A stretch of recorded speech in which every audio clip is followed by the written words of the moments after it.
Now I have plenty of time. After I squeezed you, I have 25 minutes to, say whatever I want to say. That's in front of an international audience. I'd like to welcome you to this 10th. Time flies, Jorgo. I mean, you grow older, I grow younger,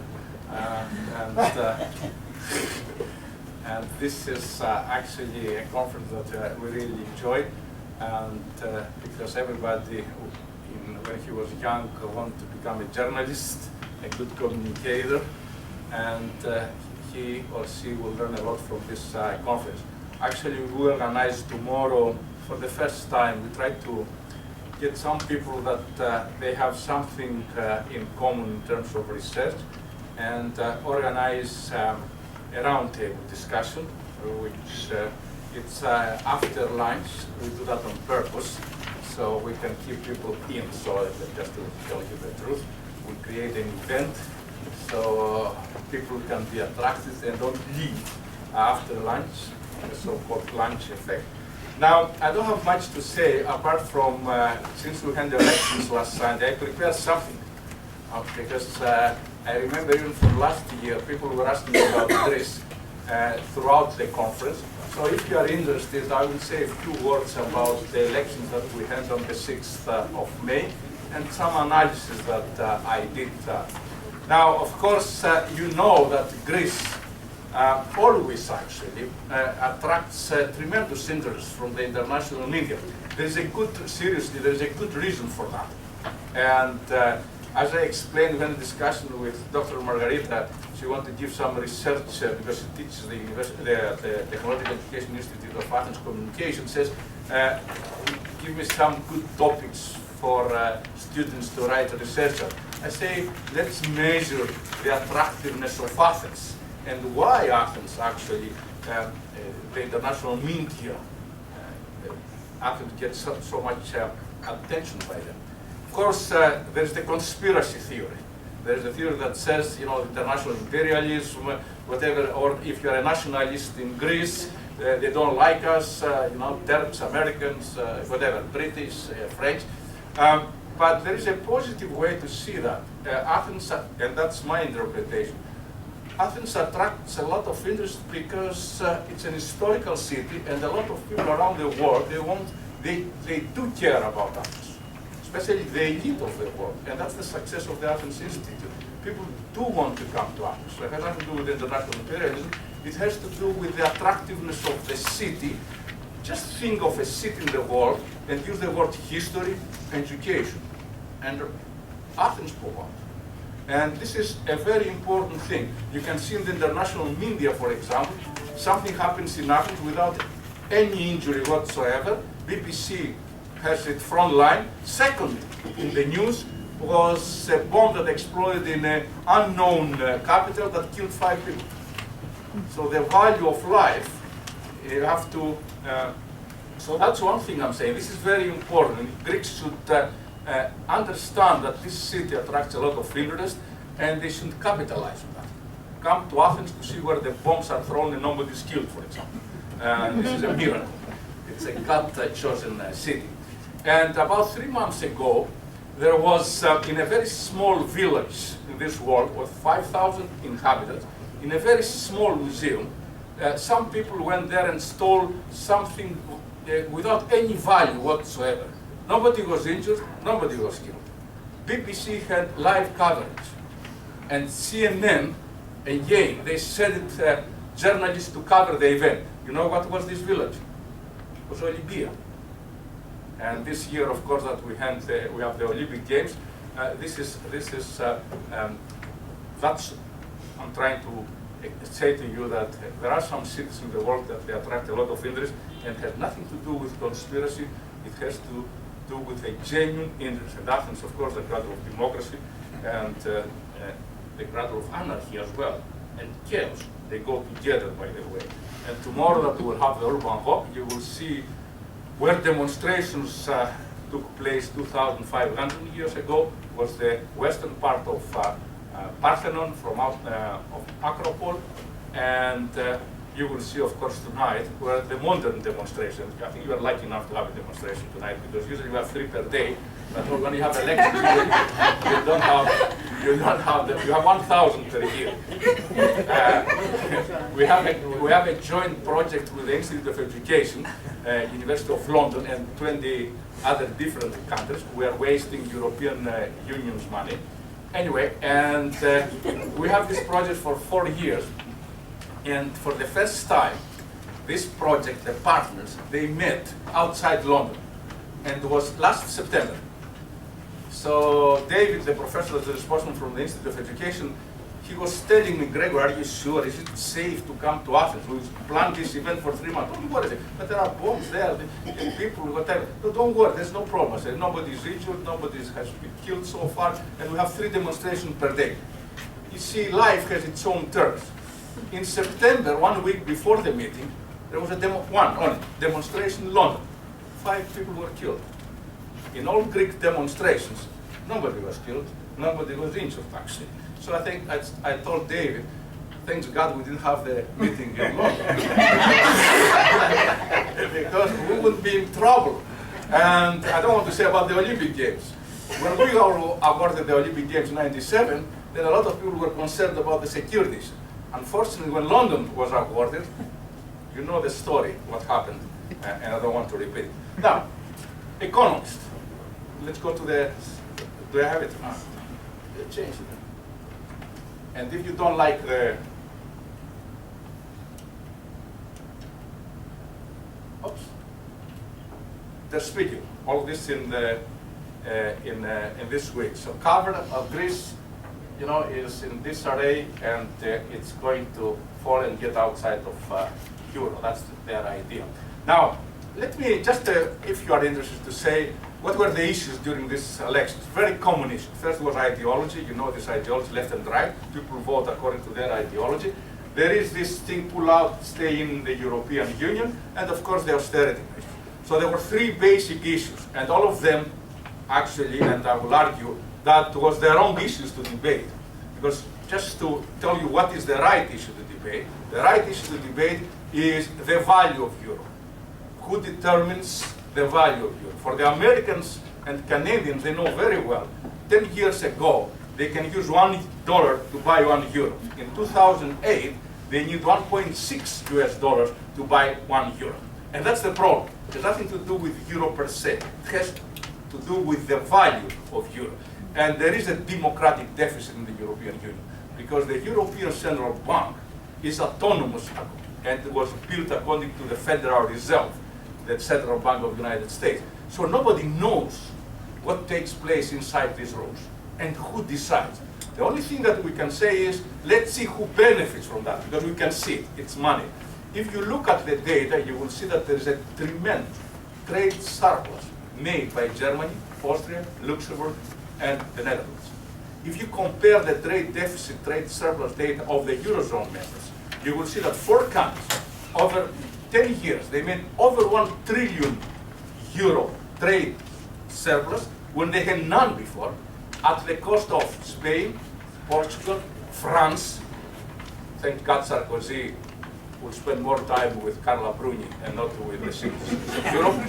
And I don't blame him, actually. I don't blame him. I mean, all men, I think, will never blame Sarkozy for his choices of women. And, of course, Italy and Greece. So if it's Greece to blame because they are incompetent, they are. Because they are corrupt, they are.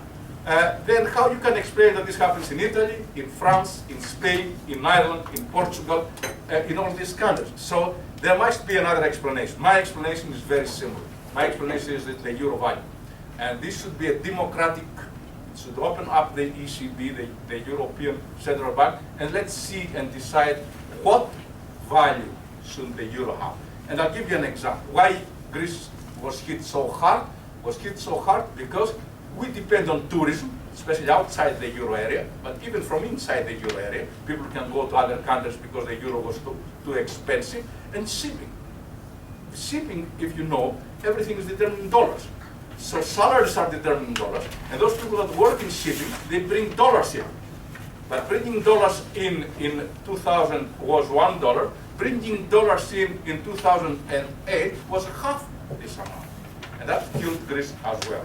Now, so these issues actually were not so important, but they were debated. Oops. I'm not gonna, the results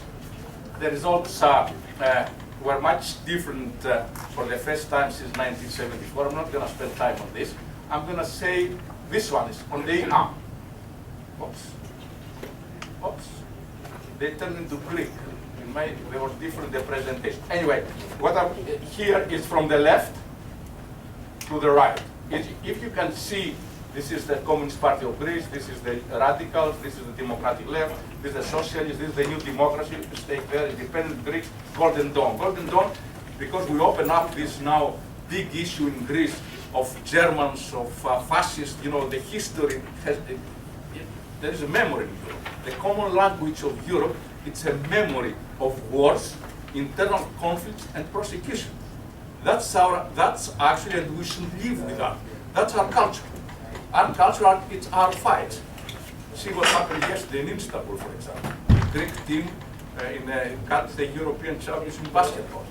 And there were two Greek teams actually qualified for the marathon. So they went to Istanbul and they started fighting each other. They destroyed half of Istanbul, I heard.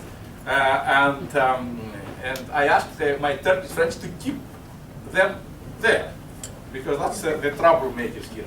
So anyway, this is the so-called Nazist or fascist for the first time, because a lot of people accuse Germany as being Nazist, as being fascist.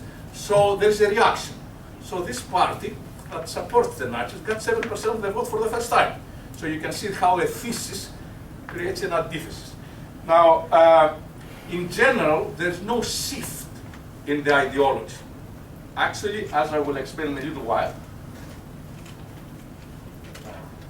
the right, believe it or not, even though it's not mentioned, in 2009, if you add up all the right to the center parties, they got in 2009, the previous elections, 39% of the vote, and they were able this time to increase it to 48%.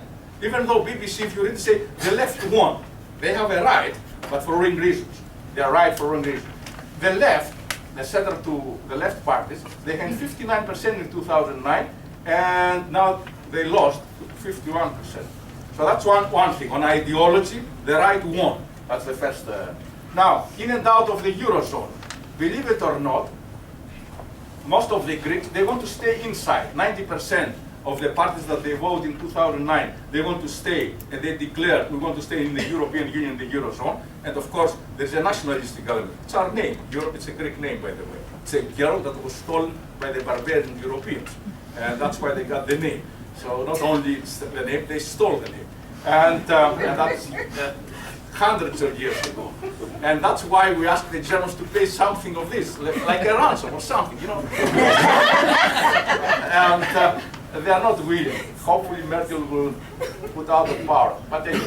And of course, you can see that they lost, those that are pro-Europeans, 10%, but still it's very strong. And all polls show that all Greeks want to stay in the Eurozone, but without paying the price. And the price is here. Now, there were two issues. In 2009, there was the issue of austerity measures was not a problem. Now the parties that they say, nobody likes austerity measures. The parties that they say, they stated before the election that they wanted to stay, that the austerity measures are necessary to stay in the Eurozone. They got 41%, not necessary 58%. Now here is the trick. I don't have it here. This 58% includes the two parties that they claim that Greece should pull out from the European Union. They don't really care. The Communist Party of Greece, it's the old Stalinist party that got 8% of the vote. They said that the austerity measures, the debate, and maybe they are right, it's a nonsense. Because their problem is get Greece outside the European Union. Because no matter what happens, the austerity measures are necessary, because that's how capitalism works. Of course, we know this ideology. But if you take these two parties from the left and the right out, then the conclusion is that, believe it or not, that more Greeks, like the 48% of Greeks, 40%, believe that the austerity measures are necessary, and 38% they vote for parties that believe that the austerity measures are not necessary to stay into Europe. But why is the big fuss? The big fuss is because there is a young left-oriented party, the so-called radical left, and they have a very enthusiastic young leader, and they claim that they should denounce the austerity measures. But if they denounce the austerity measures, some people say that Greece will go into default and will be forced outside of Europe. Some parties blame them that they have a secret agenda because that's their purpose, so they can come as heroes. Here we fought with Merkel again after 50 years of Second World War, and we lost the battle, we lost whatever, but we gained in independence. And but as I was writing, because there is a paper, as I was writing this paper, I was predicting on Monday and Tuesday, writing my paper, that there will be a shift in their position. And in 2 or 3 days, there was a tremendous shift in their position, because now they know that if we have elections again, they have a very big chance to become the ruling party. And if you are a ruling party, you have to move to the median voter. And the median voter of Greece wants Greece in the Eurozone, even if they have to pay the price. Otherwise, I don't know what is in Hollande's mind. Hollande is the new president of France, but there is a lot of pain in South Europe. Look at Spain, Portugal, Italy, and a lot of citizens of Europe think that unfortunately they don't have good leaders, particularly from South Europe, to represent their interests. I do hope that Hollande will be one of them, one of these old European leaders, and take a lead and save the Eurozone. Otherwise, we'll be torn apart. I don't think I waste all the time. Still, I have 5 minutes. 5 minutes. So, Margarita, you can take over for the sharing the next session. Thank you.